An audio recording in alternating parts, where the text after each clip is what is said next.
Gerindra menggelar acara diklat bagi seluruh kader partai yang lolos ke DPR periode 2024-2029.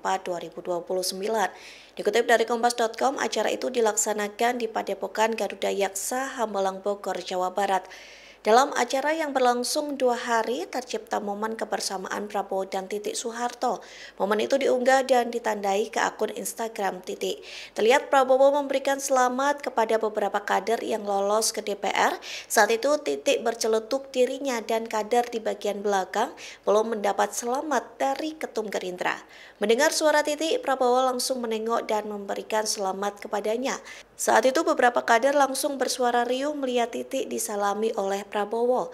Tak sampai di situ, Prabowo pun menggoda Titik dengan berpura-pura bertanya asal dapil anggota DPR itu. Mendengar candaan Prabowo, seluruh kader dan Titik pun tertawa. Meski begitu, Titik menjawab pertanyaan Prabowo dan menyebut dirinya berasal dari dapil Yogyakarta. Sementara Prabowo mengaku ingin mati di atas kebenaran dan mati membela rakyat serta orang miskin.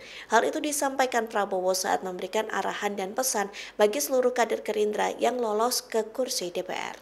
Download Tribun X sekarang, menghadirkan lokal menjadi Indonesia.